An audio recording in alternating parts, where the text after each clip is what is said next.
wabarakatuh. Alhamdulillah wassalatu wassalamu ala Rasulillah Muhammad ibni Abdullah. Salatan salaman daiman ala habibina wa syafi'ina wa karimina wa maulana Muhammad sallallahu alaihi wasallam. Puji syukur kita panjatkan kepada hadirat Allah yang Maha Ghafur. Salawat beserta salam semoga senantiasa tercurah limpahkan ke baginda alam habibana wa nabiyana wa maulana Muhammad sallallahu alaihi wasallam. Alhamdulillah, pada kesempatan hari ini kita bisa bertatap wajah walaupun secara virtual seperti ini karena kita dalam masa pandemi. Kita berdoa kepada Allah semoga kita dalam keadaan sehat walafiat, tidak terkurang satu apapun, karena kesehatan adalah modal yang paling utama untuk beribadah dan menjalani kehidupan kita selaku umat Islam Muslim yang sejati. Anakku peserta didik SMK PGRI 1 Pariwisata Cianjur. Hari ini pelajaran PAI, Pendidikan Agama Islam dan Budi Pekerti, akan mempelajari tentang perkembangan Islam di Nusantara dan strategi dakwah Islam di Nusantara. Kita akan belajar sejarah kali ini. Sejarahnya tentang apa, Pak? Sejarah tentang strategi Islam dan masuknya Islam ke Nusantara, perkembangannya. Kalian perlu tahu bahwa Islam masuk ke Nusantara itu abad ke-7, bukan abad ke-14 yang selama ini kalian tahu di buku sejarah dan buku PAI di kelas 3, SD dan SMP. Yang sebenarnya adalah abad ke-7. Abad ke-7 ini kapan, Pak? Sekira tahun 500 atau 600 Masehi. Jadi Islam sudah ada di Nusantara. Dibuktikan, kata satu orang ulama di dalam video YouTube, beliau mengatakan bahwa bukti bahwa abad ke-7 Islam di Nusantara dengan adanya makam orang Islam yang selanjutnya ketemu lagi 40 makam Islam di Baros di Medan. Ya. Ini tahun ketemunya 672 Masehi meninggalnya. Artinya apa? Abad ke-7 Indonesia sudah ada Islamnya. Nusantara kita sudah ada Islam yang masuk ke dalamnya.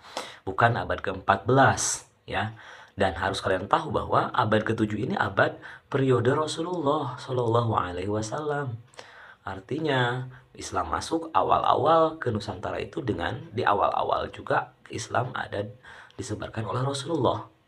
Artinya awal masuk Islam itu Indonesia ada zaman Rasulullah, zaman sahabat, karena Rasulullah itu lahir pada tahun 571 Masehi. Artinya masih abad ke-7. Dan makam yang ditemukan di Baros Medan itu adalah 672 Masehi. Artinya Islam ini sudah ada sejak awal-awal Islam ada di zaman Rasulullah dan zaman sahabat.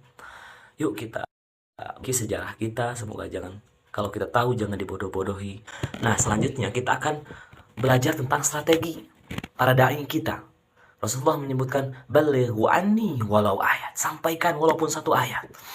Nah, apa yang disampaikan oleh para dai kita? Yang pertama strateginya adalah dengan cara berdagang. Ya, dengan perdagangan ini mereka mendekati ke pribumi, terus kemudian dengan cara perkawinan, mereka menikahi orang-orang pribumi. Maksudnya dengan cara pendidikan, kesenian budaya. Kalian harus tahu bahwa Sunan Kalijaga ada yang menggunakan pendekatan dengan wayang dan sebagainya.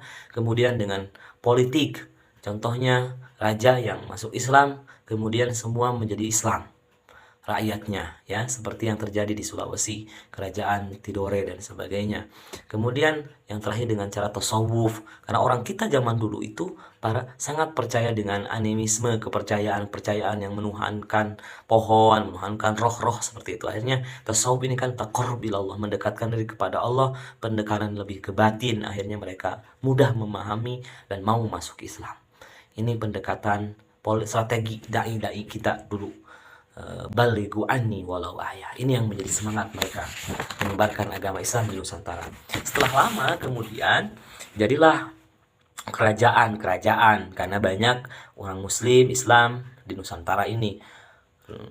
Kerajaannya banyak, ya, seperti kerajaan Pasai, ya. Kerajaan Pasai itu, ya, adanya pada tahun abad ke-13. Jadi abad ke-13-14 itu bukan adanya masuk pertama Islam, tapi perkembangan Islam lebih pesat ada tahun abad ke-14 dan ke-13 di Nusantara. Adanya seperti kerajaan-kerajaan Samudra Pasai, yaitu yang dipimpin oleh Sultan Malik As-Saleh. Yang kemudian ada lagi Kesultanan Aceh, Kesultanan Demak, Kesultanan Banten, Kesultanan Makassar, Mataram, Ternate Tidore, dan Banjar.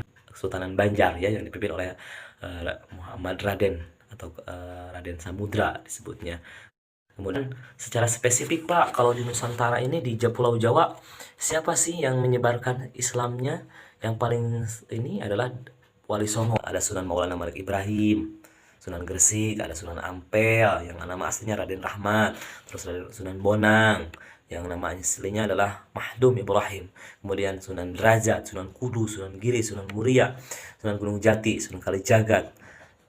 Kalijaga ini 9 wali songo yang Allah kodratkan beliau untuk menyebarkan agama Allah di tanah Jawa khususnya.